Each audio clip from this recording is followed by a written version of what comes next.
Selamat pagi anak-anak kelas 8 yang Pak Kus cintai. Tetap semangat. Kita akan belajar agama dan budi pekerti luhur pada kesempatan pagi hari ini. Anak-anak sekalian, tema yang akan diangkat Pak Kus yaitu Yesus mewartakan kerajaan Allah melalui perumpamaan. Nah, ini menarik sekali. Apa itu perumpamaan? Tapi sebelumnya, kita bersyukur dulu kepada Tuhan yang telah memberikan kesehatan kepada kita semua. Mari kita berdoa terlebih dahulu. Dalam nama Bapa dan Putra dan Roh Kudus. Amin. Allah Bapa di surga, kami mengucap syukur kepadamu karena kasih-Mu yang begitu besar kepada kami, sehingga kami boleh mengalami keselamatan daripada-Mu. Ya Tuhan, kami boleh mengenal Engkau, mendengar ajaran-Mu yang Engkau ajarkan melalui banyak cara. Engkau juga mengajarkan ajaran-ajaran-Mu dengan perumpamaan yang sangat mudah kami pahami jika kami mau mengikuti Engkau dengan sungguh-sungguh. Maka dari itu ya Tuhan, biarlah Roh Kudus-Mu membimbing hati dan budi kami, sehingga apa yang menjadi kesulitan, hambatan, dapat Kau bukakan dengan bimbingan Roh Kudus-Mu. Biarlah sabda-Mu yang Kau sampaikan melalui perumpamaan dapat kami pahami, karena kami ingin belajar daripada-Mu, karena Engkau lemah lembut dan murah hati. Doa ini kami unjukkan kehadirat-Mu ya Tuhan, dengan perantaraan Kristus Tuhan kami. Amin. Dalam nama Bapa, Putra, dan Roh Kudus. Amin. Anak-anak sekalian, kita akan belajar dengan judul Yesus mewartakan kerajaan Allah melalui perumpamaan. Nah, apa yang ingin mau disampaikan Pak Kus pada pelajaran hari ini, yaitu ada indikator pencapaian kompetensi yang akan kita dalami bersama. Yang pertama, menjelaskan arti perumpamaan. Nah, kita perlu tahu apa itu perumpamaan. Yang kedua, menjelaskan tujuan Yesus memberikan perumpamaan. Ya? Yang ketiga, menjelaskan makna perumpamaan Yesus dalam kitab suci. Yang keempat, menjelaskan harapan Yesus kepada mereka yang telah mendengarkan pewartaannya. Yang kelima, memberikan 2 contoh perumpamaan Yesus yang telah dilaksanakan dalam hidup sehari-hari. Nah, anak-anak, indikator pencapaian kompetensi ini bersumber dari KD2 atau kompetensi dasar 3.2, yaitu memahami tugas Yesus Kristus mewartakan kerajaan Allah melalui sabda dan tindakan. Nah, kita kemarin belajar tentang kerajaan Allah sebagai pokok pewartaan Yesus. Nah, ini Pak Kus menggambarkan di mana seandainya kerajaan Allah itu sungguh-sungguh hadir. Tidak ada keluarga yang tercerai-berai. Keluarganya harmonis, kasih sayang, sehingga dengan pendidikan yang baik dalam keluarga melahirkan anak-anak yang memiliki hati yang penuh kasih, hati yang memberi. Dan yang ketiga, seperti Bunda Teresa, datang untuk melayani, untuk mencintai, untuk memberikan diri kepada sesama yang miskin, terpinggirkan, dan bahkan dianggap berdosa.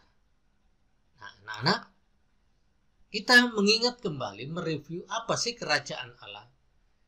Ya, kerajaan Allah adalah mengandung pengertian Allah yang datang ke dunia untuk menyatakan kuasa, kemuliaan, dan hak-haknya melawan kekuasaan iblis. Nah, ini Allah meraja di dunia. Allah hadir. Dalam arti yang lebih luas, dapat dikatakan bahwa kerajaan Allah mengungkapkan tentang karya Yesus yang penuh kuasa dalam segala pekerjaannya.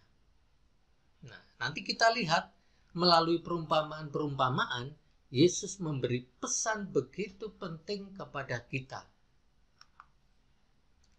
Nah, sebelum masuk kepada perumpamaan, Pak Kus membandingkan ada 3 yang biasa kita dengar di dalam hidup sehari-hari. Ada perumpamaan, ada legenda, ada dongeng. Ya, beberapa hal ini menyampaikan suatu ajaran atau nilai. Yang pertama, tentang perumpamaan. Ya, yaitu perumpamaan adalah menggambarkan secara sepintas sebuah cerita yang sederhana dan lugas, tetapi memiliki makna yang jauh mendalam.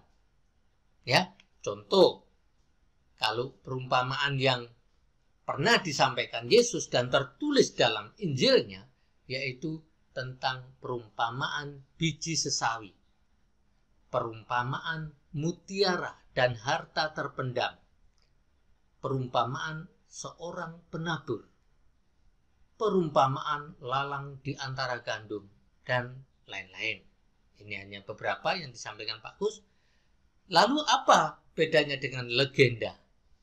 Legenda adalah cerita rakyat pada zaman dahulu yang ada hubungannya dengan peristiwa sejarah. Nah, cerita rakyat ini, contohnya Lutung Kasarung. Pernah dengar ya? Rawa Pening. Ini nama daerah ini ya. Sangkuriang, cerita rakyat. Roro Jonggrang dan Malin Kundang. Apakah kalian pernah mendengar cerita rakyat? Nah, yang ketiga, ini yang biasanya orang tuamu, mamamu mungkin telaten ya sebelum tidur membacakan dongeng. Ya, dongeng ada dongeng fabel, itu tokohnya binatang. Contohnya kura-kura yang sombong. Nah, burung hantu dan belalang. Dan masih banyak contoh-contoh lain. Nah, apa itu perumpamaan? Perumpamaan adalah penyampaian pesan dengan menggunakan bahasa imajinatif, kiasan, simbolis, atau perbandingan. Nah, ini. Nanti kita masuk pada perumpamaan yang dibuat oleh Yesus untuk para pendengarnya. Nah, apa lalu tujuan perumpamaan disampaikan oleh Yesus? Tujuannya adalah dalam pewartaan kerajaan Allah, ya, agar orang mudah menangkap, memahami isi dan gagasan yang disampaikannya. Nah, tujuannya apa? Perumpamaan agar mudah ditangkap pesannya ini. Karena pesan ini adalah menyangkut nilai. Ya, nilai itu sesuatu yang harus dikejar, diusahakan, diperjuangkan. Apa hubungannya dengan Yesus? Ya, keselamatan. Ini ya. Jadi, tujuan Yesus memberikan pelajaran atau perumpamaan-perumpamaan agar masyarakat, orang-orang yang mendengarkan ajarannya mendapatkan keselamatan pada akhirnya. Ya, karena pengetahuan itu penting. Maka Yesus memberikan, kalau bahasa sekarang, mengedukasi. Ya, bahasa sekarang istilahnya mengedukasi. Nah, jenis perumpamaan yang disampaikan oleh Yesus itu dipengaruhi oleh situasi dan kondisi para pendengarnya, ya, dengan kejadian atau peristiwa kebiasaan sehari-hari daripada pendengarnya. Ya, ada yang ketika Yesus berhadapan dengan para petani, Yesus lebih memberikan perumpamaan tentang contohnya biji sesawi. penabur benih. Ya, tetapi kalau berhadapan dengan nelayan, ya, perumpamaan tentang pukat. Nah, karena nelayan hidupnya berkaitan dengan alam, lautan, dan orang-orang di sekitar perairan. Nah, para nelayan itu. Nah, ini contoh yang ditampilkan Pak Kus, beberapa perumpamaan yang ada di dalam kitab suci. Perumpamaan tentang seorang penabur. Ini diambil dari Injil Markus bab 4 ayat 3 sampai 8, 13 sampai 20. Mari kita baca perlahan-lahan lalu kita tangkap pesannya. Dengarlah, adalah seorang penabur keluar untuk menabur. Pada waktu ia menabur, sebagian benih itu jatuh di pinggir jalan. Lalu datanglah burung dan memakannya sampai habis. Sebagian jatuh di tanah yang berbatu-batu, yang tidak banyak tanahnya. Lalu benih itu pun segera tumbuh, karena tanahnya tipis. Tetapi sesudah matahari terbit, layulah ia dan menjadi kering, karena tidak berakar. Sebagian lagi jatuh di tengah semak duri, lalu makin besarlah semak-semak itu dan menghimpitnya sampai mati, sehingga ia tidak berbuah. Dan sebagian jatuh di tanah yang baik, ia tumbuh dengan suburnya dan berbuah. Hasilnya ada yang 30 kali lipat, ada yang 60 kali lipat, ada yang 100 kali lipat. Lalu ia berkata kepada mereka, "Tidakkah kamu mengerti perumpamaan ini? Kalau demikian, bagaimana kamu dapat memahami semua perumpamaan yang lain?" Penabur itu menaburkan firman Tuhan. Orang yang di pinggir jalan tempat firman itu ditaburkan, ialah mereka yang mendengar firman. Lalu datanglah iblis dan mengambil firman yang baru ditaburkan di dalam mereka. Demikian juga yang ditaburkan di tanah yang berbatu-batu, ialah orang-orang yang mendengar firman itu dan segera menerimanya, dan segera mendengar firman itu dan segera menerimanya dengan gembira. Tetapi mereka tidak berakar dan tahan sebentar saja. Apabila kemudian datang penindasan atau penganiayaan karena firman itu, mereka segera murtad. Dan yang lain ialah yang ditaburkan di tengah semak duri. Itulah yang mendengar firman itu. Lalu kekhawatiran dunia ini dan tipu daya, kekayaan dan keinginan-keinginan akan hal-hal lain masuklah menghimpit firman itu sehingga tidak berbuah. Dan akhirnya yang ditaburkan di tanah yang baik ialah orang yang mendengarkan dan menyambut firman itu lalu berbuah. Ada yang 30 kali lipat, ada yang 60 kali lipat, dan ada yang 100 kali lipat. Nah, anak-anak sekalian, ini dari perumpamaan penabur. Kita bisa lihat, kita refleksikan iman kita dalam peristiwa pandemi ini. Iman kita berbicara apa? Apakah kita yang tumbuh di tanah yang tipis, tidak berakar? Ataukah kita benih yang jatuh di tanah yang berbatu-batu? Ataukah kita benih yang jatuh di tanah yang subur? Sehingga dalam kesulitan apapun, iman kita berbicara, membimbing kita, sehingga kita tetap menghasilkan buah yang berlimpah, bisa 30 kali lipat, 60 kali lipat, atau bahkan berapa tadi? 100 kali lipat.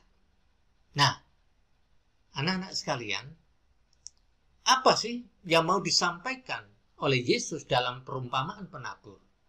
Yaitu bahwa kerajaan Allah yang hadir di tengah-tengah kita sebenarnya sudah datang, ada di dalam hati kita, memang tidaklah mudah. Sabda itulah yang Allah yang hidup di dalam hati kita, meraja di dalam hati kita. Maka kita diminta untuk bertekun dalam pekerjaan-pekerjaan Allah. Ya, tetap setia dan tetap berakar menempel pada pokok anggur, yaitu siapa?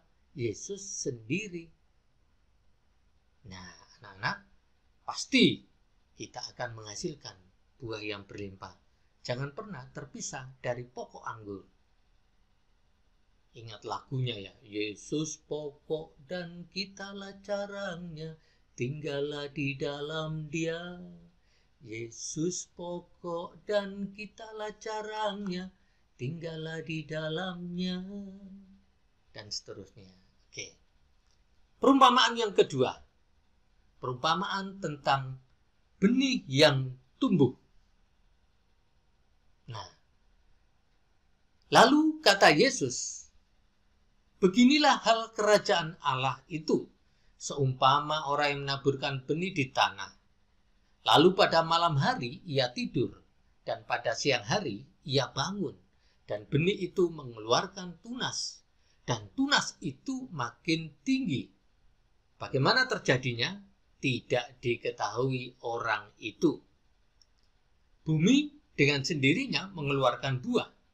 Mula-mula tangkainya, lalu bulir-bulirnya, kemudian butir-butir yang penuh isinya dalam bulir itu.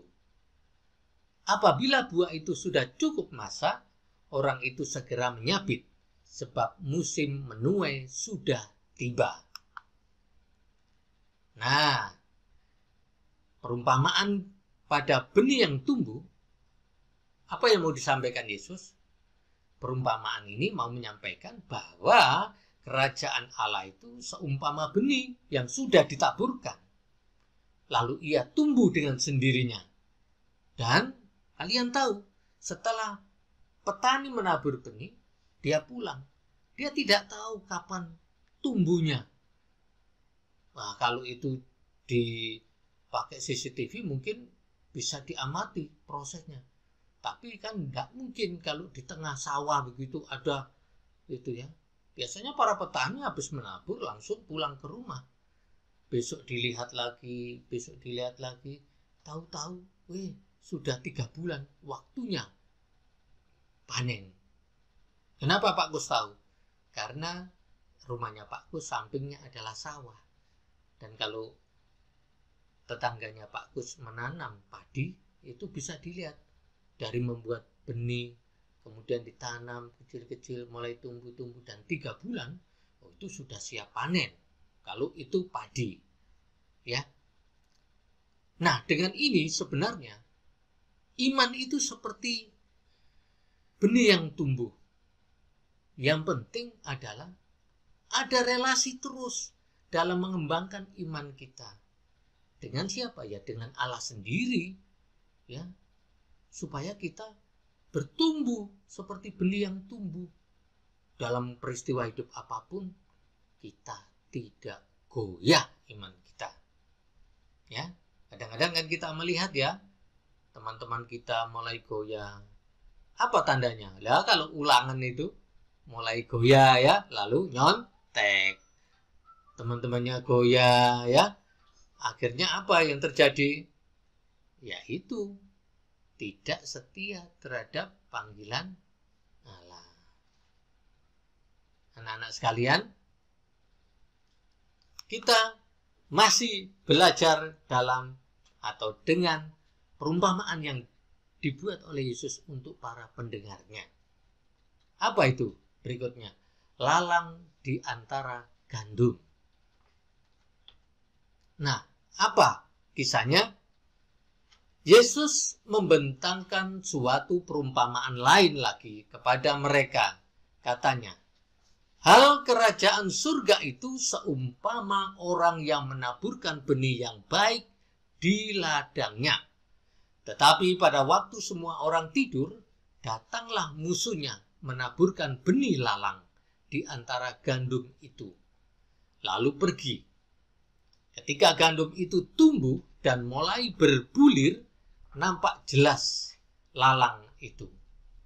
Maka datanglah hamba-hamba tuan ladang itu kepadanya dan berkata, Tuan, bukankah benih baik yang Tuan taburkan di ladang Tuan? Dari manakah lalang itu? Jawab tuan itu, seorang musuh yang melakukannya. Lalu berkatalah hamba-hamba itu kepadanya, jadi maukah Tuan supaya kami pergi mencabut lalang itu? Tetapi ia berkata, jangan, sebab mungkin gandum itu ikut tercabut pada waktu kamu mencabut lalang itu. Biarkanlah keduanya tumbuh bersama sampai waktu menuai. Pada waktu itu akan berkata kepada para penuai, kumpulkanlah dahulu lalang itu dan ikatlah berbekas-bekas untuk dibakar.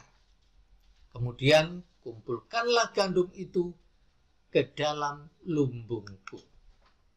Nah, ini juga Yesus kepada para petani yang mendengarnya, itu juga mempunyai harapan agar mereka dengan pengajaran Yesus tentang kerajaan Allah diselamatkan.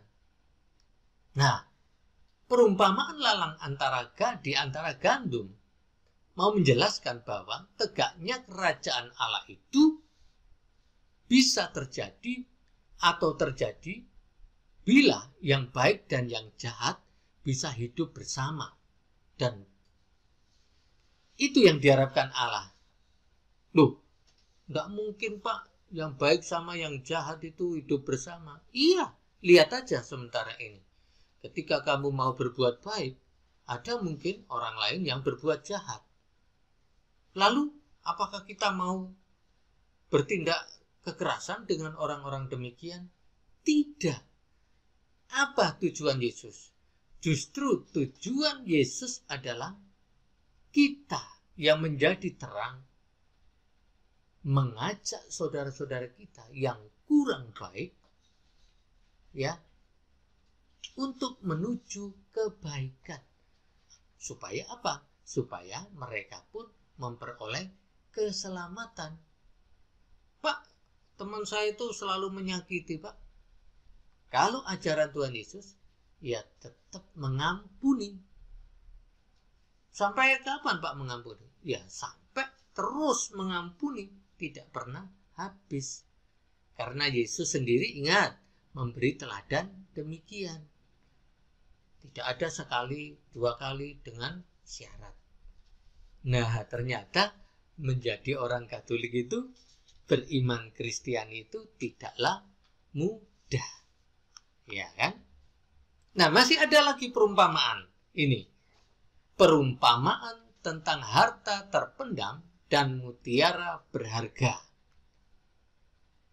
Hal kerajaan surga itu seumpama harta yang terpendam di ladang, yang ditemukan orang lalu dipendamkannya lagi. Oleh sebab sukacitanya, pergilah ia menjual seluruh miliknya, lalu membeli ladang itu. Demikian pula hal kerajaan surga itu seumpama seorang pedagang yang mencari mutiara yang indah. Setelah ditemukannya mutiara yang sangat berharga, ia pun pergi menjual seluruh miliknya lalu membeli mutiara itu. Nah, sekarang tentang harta yang terpendam. Apa yang mau disampaikan? Bahwa kerajaan Allah adalah mutiara yang berharga. Maka begitu kerasnya usaha Yesus untuk menyampaikan pesan keselamatan ini. Kerajaan Allah yaitu ya Yesus sendiri sebenarnya yang hadir di depan para pendengarnya. Tetapi kan tidak juga mudah dipahami bahwa Yesus itu adalah Sang Penyelamat yang selama ini ditunggu-tunggu. Ya, gambaran kerajaan Allah masih digambarkan seperti pelajaran yang lalu, ya kan? Sebagai kekuatan gaib, kekuatan atau benda-benda yang memiliki magis seperti itu, atau yang Allah, kerajaan Allah itu Allah yang meraja itu jika Allah yang mampu membawa keluar dari penjajahan. Nah, seperti itu. Padahal ketika Yesus yang hadir itu mengendapi janji Allah sendiri untuk menyelamatkan manusia. Tapi ya belum percaya orang-orang itu. Nah, tadi Pak Gus mengatakan kalau kepada nelayan, Yesus membuatkan perumpamaan tentang pukat ini. Demikian kisahnya. Demikian pula hal kerajaan surga itu seumpama pukat yang dilabuhkan di laut, lalu mengumpulkan berbagai-bagai jenis ikan. Setelah penuh, pukat itu pun diseret orang ke pantai. Lalu duduklah mereka dan mengumpulkan ikan yang baik ke dalam pasu, dan ikan yang tidak baik mereka buang. Demikianlah juga pada akhir zaman. Nah, malaikat-malaikat datang memisahkan orang jahat dari orang benar. Lalu mencampakkan orang jahat ke dalam dapur api. Di sanalah akan terdapat ratapan dan kertak gigi. Nah, ini sudah jelas bahwa usaha Yesus agar semakin banyak orang mendapatkan keselamatan, Yesus berjalan dari desa ke desa untuk mewartakan ini. Supaya banyak orang diselamatkan. Ya, tidak ada satupun yang ditinggalkan. Bagaimana Pak dengan orang berdosa? Orang berdosa diajak bertobat. Bagaimana Pak kalau tidak mau bertobat? Ya, tidak memperoleh keselamatan. Jadi yang memperoleh keselamatan adalah orang yang hidupnya baik, orang yang mau bertobat, rendah hati di hadapan Allah. Nah, anak-anak, setelah Yesus memberikan pengajaran tentang perumpamaan-perumpamaan, Yesus pun punya harapan agar tidak cukup orang-orang itu hanya mendengarkan, wah Yesus hebat, bisa memberikan perumpamaan yang menyentuh hati, ya, yang membuka hati kita. Tetapi lebih-lebih diharapkan Yesus menanggapi mereka seperti kita.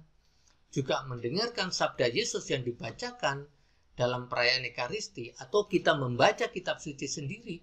Tidak cukup hanya pandai menafsir, tidak cukup hanya pandai membaca, tidak cukup hanya hafal, tetapi apa?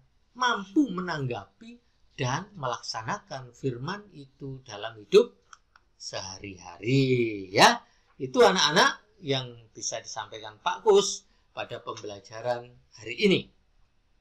Nah, sekarang untuk melihat kesungguhanmu dalam menyimak pembelajaran Pak Kus, ada beberapa pertanyaan untuk memperdalam pelajaran kita. Yang pertama, jelaskan arti perumpamaan.